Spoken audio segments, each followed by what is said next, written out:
Menjelajahi budaya dan subbudaya adalah kunci memahami perilaku konsumen yang beragam.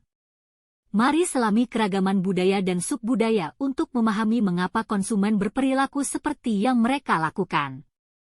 Sikap dan perilaku konsumen dapat dipengaruhi oleh budaya, seperti kesadaran diri, komunikasi dan bahasa, pakaian dan penampilan, makanan dan kebiasaan makan, waktu dan kesadaran akan waktu, hubungan keluarga, organisasi, dan lembaga pemerintahan, nilai dan norma, dan sebagainya. Bagaimana budaya dipelajari melalui pembelajaran formal, informal, dan teknikal? Pembelajaran formal diperoleh dari penuturan keluarga seperti orang tua. Pembelajaran informal dipelajari dengan melihat gelagat atau meniru individu lainnya, seperti anak melihat orang tuanya atau melihat kawan-kawannya.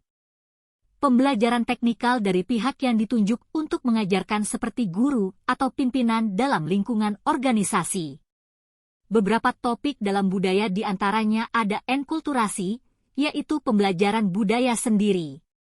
Akulturasi adalah pembelajaran budaya baru atau asing. Bahasa dan simbol. Ritual.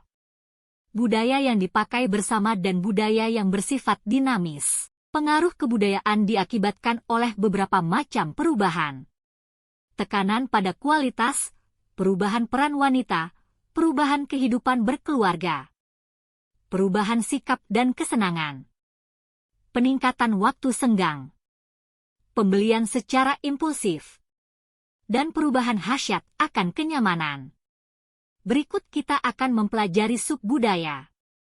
Subbudaya sebagai kelompok budaya yang berbeda, sebagai segmen yang dapat dikenali dalam masyarakat, diantaranya yaitu subbudaya kebangsaan, subbudaya agama, subbudaya geografis dan regional, subbudaya ras, subbudaya umur dan subbudaya gender. Pada subbudaya kebangsaan, orang Amerika keturunan Spanyol cenderung berbelanja di toko perorangan yang lebih kecil dari kelompok etnisnya.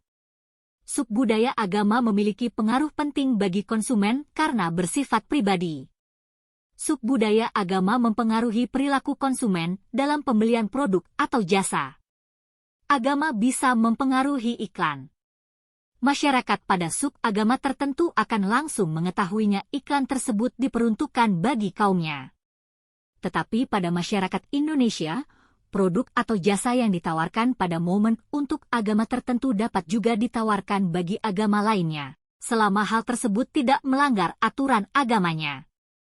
Subbudaya geografis dan regional dipengaruhi iklim dan geografisnya, seperti orang Amerika suka kopi hitam Americano, sedangkan orang Timur suka kopi atau teh dengan susu. Subbudaya ras di Indonesia pada zaman es terdiri atas daratan Sunda yang berhubungan dengan Asia, daratan Sahul dan daerah di antaranya disebut Walis, meliputi Sunda Kecil, Lombok ke timur, Maluku hingga Filipina. Setelah zaman es, terdapat dua ras di Indonesia, yaitu ras Mongoloid dari barat dan ras Australoid dari timur. Subbudaya umur dikelompokkan pada segmen umur, remaja, dewasa dan lansia. Seorang anak berbelanja dengan orang tua, remaja berbelanja bersama kawan. Subumur juga dilihat dari generasinya. Gen X Work-Life Balance, Gen Y Freedom and Flexibility, Gen Z Security and Stability. Budaya populer karena adanya kesamaan di hampir semua negara, yang dapat melewati batas negara dan bangsa serta ras dan perbedaan lainnya. Seperti iklan, televisi, musik, radio, pakaian dan aksesoris, game, film dan komputer atau teknologi. Pemasaran dilakukan lintas budaya seperti perusahaan multinasional yang beradaptasi dengan budaya tempat perusahaan didirikan di suatu negara dan budaya di negara lain di mana produk atau jasa yang dipasarkan. Pemasar multinasional harus memahami karakteristik, persamaan dan perbedaan konsumen di berbagai negara. Pemasaran global harus bisa adaptif dan beberapa menerapkan strategi campuran dengan menambah keputusan lokal.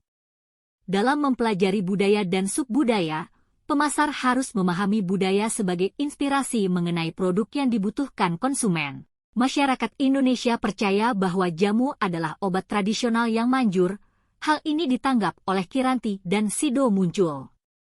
Saya Niken Paramitasari, sampai jumpa lagi.